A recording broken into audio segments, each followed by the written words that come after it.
അങ്ങനെ ദൃശ്യം 3 കണ്ടു. സത്യം പറഞ്ഞു കഴിഞ്ഞാൽ കേരളത്തിൽ തന്നെ എനിക്ക് തോന്നുന്നു ഒരു പെർഫെക്റ്റ് ആയിട്ടുള്ള 3 ചാപ്റ്റർ മൂവീസ് ആദ്യമായിട്ട് വരുന്ന ദൃശ്യത്തിലാണെന്ന് തോന്നുന്നു. ഇതിനു മുമ്പ് ഇൻ ഹരിനഗർ പോലുള്ള സിനിമകൾ ഉണ്ടായിരുന്നെങ്കിൽ പോലും അതിനെ നമുക്കിങ്ങനെ എടുത്തു കാണിക്കാൻ പറ്റുന്ന രീതിയിലുള്ളൊരു സിനിമയായിരുന്നോ എന്ന് ചോദിച്ചു കഴിഞ്ഞാൽ എനിക്കത്ര ഓക്കെ ആയിരുന്നില്ല.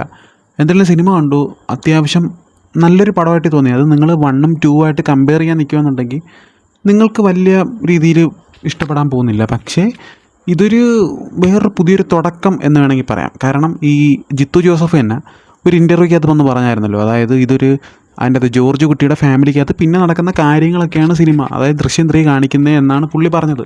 സംഭവം ശരിയാണ്, അത് തന്നെയാണ്. അതായത് ദൃശ്യം 3 പിന്നെ ഒരു പുതിയൊരു തുടക്കം എന്ന് വേണമെങ്കിൽ പറയാം. ആ ഒരു രീതിയിലാണ് സിനിമ കൊണ്ട് അവസാനിപ്പിക്കുന്നതും കാര്യങ്ങൾ കൊള്ളാം.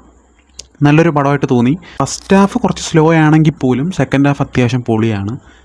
എന്തായാലും സിനിമ ഇപ്പോഴും കാണാത്തവരുണ്ടെങ്കിൽ കണ്ടു നോക്കുക. നിങ്ങൾക്ക് ഇതുപോലത്തെ സിനിമയുടെ വിശേഷങ്ങളൊക്കെ അറിയണമെന്നുണ്ടെങ്കിൽ ചാനൽ ഫോളോ ചെയ്ത് വെച്ചു, ഞാൻ വീണ്ടും വരുന്നതായിരിക്കും.